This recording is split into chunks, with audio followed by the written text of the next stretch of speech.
서유기의 삼장법사와 손오공 이야기 잘 알고들 계시죠? 당태종은 현장법사에게 삼장이라는 변명을 내리고 서천, 즉 인도로 가 불경을 구해오라 명했는데요.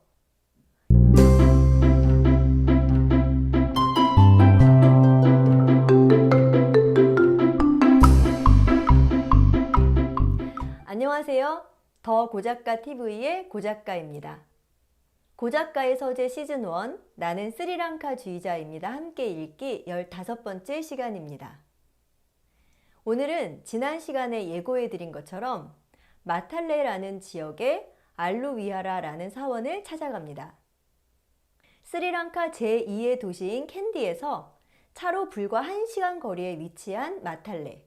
도심에서 4km 떨어진 곳에 첩첩산 중에 화강암으로 뒤덮인 바위산이 하나 있는데요. 멀리서도 눈에 띄는 금부처상이 알루위하라 사원의 위치를 꼭 짚어 알려줍니다. 마탈레는 시기리아, 담불라, 미인탈레 등과 함께 스리랑카 문화 삼각지대 안에 포함되며 이곳을 대표하는 알루위하라로 인해 불교사에서는 석가모니가 성도한 인도의 보드가야만큼이나 중요한 곳으로 손꼽히는 곳입니다. 서유기의 삼장법사와 손오공 이야기 잘 알고들 계시죠? 당태종은 현장법사에게 삼장이라는 변명을 내리고 서천, 즉 인도로 가 불경을 구해오라 명했는데요. 이와 같이 삼장법사란 좁은 의미로는 특정한 인물을 가리키지만 불교에서는 불교의 경전인 율장, 경장, 논장이라고 하는 삼장의 정통한 사람 또는 수행자를 두루 일컫는 말이라고 합니다. 알루위하라와 이 삼장 사이에 어떤 연관성이 있는 걸까요? 기원전 3세기부터 약 200년간 부처님의 가르침은 승려들을 중심으로 구전되어 왔는데요.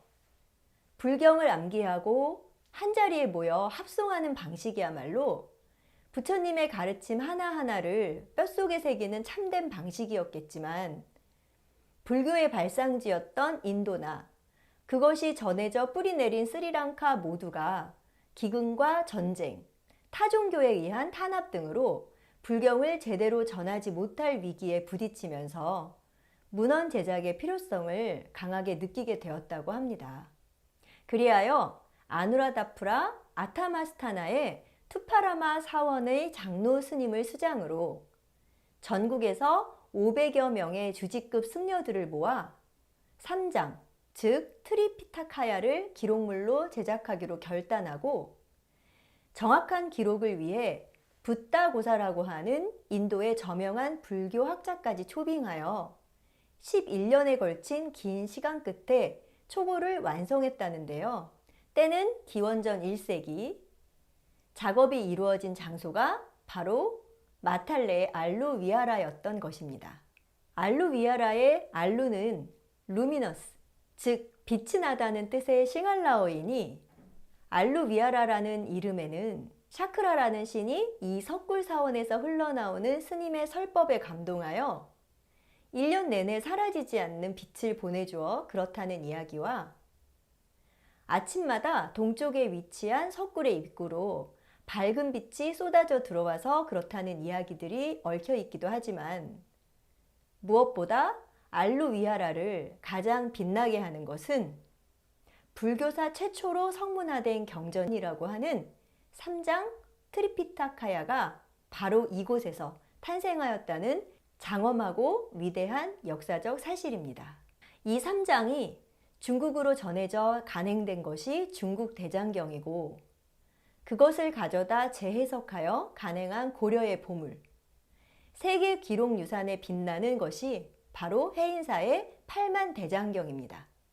그러나 안타깝게도 이 모든 경전의 기원이 된 가장 오래된 문헌인 스리랑카의 삼장은 2019년에서야 스리랑카의 국가문화유산으로 지정되었을 뿐 세계적인 기록유산에 이름을 올리는 영광을 아직 얻지 못했는데요. 그것은 발굴되는 과정에서 많은 부분이 불태워지고 훼손되었기 때문입니다. 애초에 정법을 보존하여 후대에 전하려는 목적에서 간행된 삼장은 대대적인 노력과 시간을 들였으나 안전하게 보관할 수 있을지의 난제에 봉착하게 되었습니다. 고심 끝에 마탈레 바위산에 있던 100여 개 석굴 중 몇 곳에 경전 꾸러미를 넣고 입구를 꽁꽁 봉인했는데요.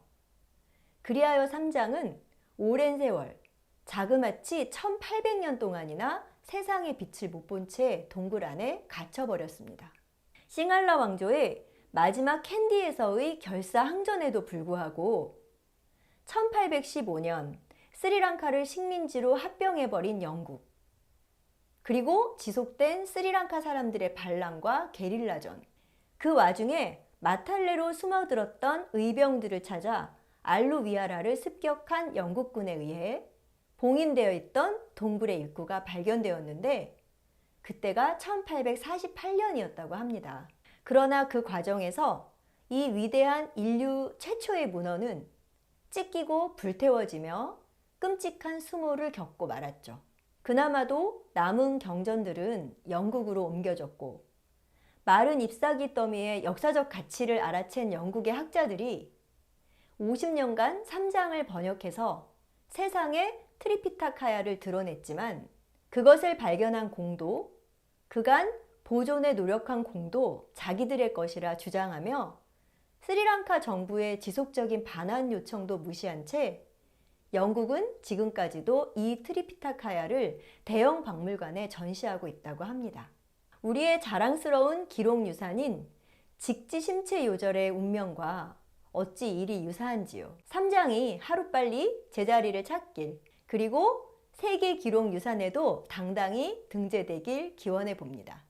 더불어 알루위아라 사원도 제대로 정비되어야 세계적인 기록유산을 배출한 장소로서의 위상을 갖출 수 있을 것 같은데요. 사원이 지닌 역사적인 가치에 비해 관리가 조금 소홀해 보여서 아쉬웠어요. 마탈레 산 위에는 100여 개의 석굴 사원이 있었다고 하는데 현재 남아있는 것은 14개, 그 중에서도 개방된 곳은 2곳 뿐입니다. 사원의 입구를 지나 긴 진입로 끝에 이르면 2기의 좌불상이 마중하듯 단정히 앉아 있는데요. 그 왼쪽에 위치한 건물은 담마스쿨이라고 해서 학생들이 경전을 공부하는 곳이고요. 사원은 오른쪽을 돌아 나가 계단을 올라가야 만날 수 있답니다. 그 길 위에는 중세 유럽에서 옮겨다 놓은 듯한 고풍스런 종탑이 하나 있고요. 그곳을 통과하면 마침내 노랗게 외벽과 입구를 물들인 작은 사원 2개가 나타납니다. 각 사원마다 와부를 모시고 있는 것은 스리랑카의 여느 사원들과 같지만 그중 한 곳에는 인도의 붓다고사 학자로 추정되는 인물과 경전 간행에 참여한 스님들이 석상으로 세워져 있고, 다른 한 곳엔 입구의 전실쯤으로 보이는 곳에 알록달록하게 색칠한 지옥도가 배치되어 있는데요. 각 그림 아래 도둑질하지 마라, 간음하지 마라, 살인하지 마라 등의 가르침을 덧붙여 둔 게 인상적이었지만 지옥에서 받게 될 단죄의 내용을 너무 실감나게 그려놓아 순간 오싹해지기도 했답니다. 제가 들고 있는 이것은 페다라엽, 줄여서 폐엽이라고 하는 건데요. 야자나무의 일종인 다라수의 잎을 쌀뜨물로 찌고 건조하여 반질반질하게 펴 부드럽게 만든 뒤 일정한 크기로 잘라 뾰족한 철로 흠을 내어 글씨를 쓰고 그 위에 몇 가지 특수한 가루를 뿌려 잉크처럼 안착하게 하는데 마무리로 깨끗이 닦아내면 말끔히 글자가 새겨지는 원시 기록 매체입니다.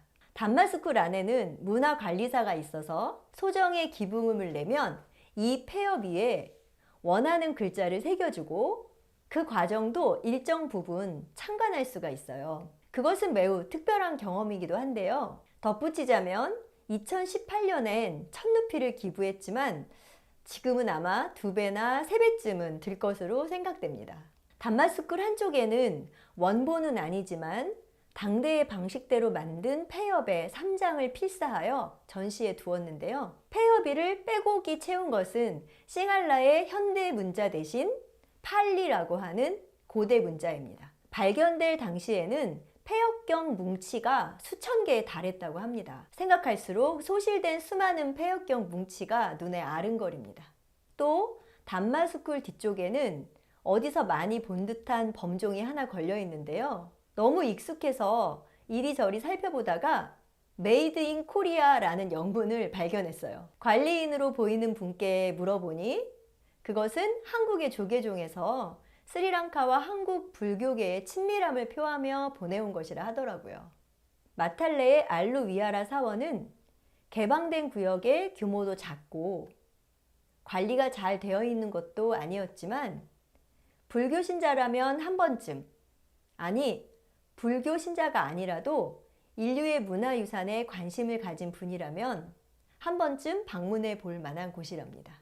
알루위아라와 3장 꼭 기억해 주세요. 다음 주엔 싱할라 마지막 왕조가 세워졌던 캔디, 스리랑카인들의 정신적 고향이라고 불리는 스리랑카 제2의 도시인 캔디로 떠나볼게요. 평안한 시간 보내시고요. 다음 주에 또 뵙겠습니다. 안녕.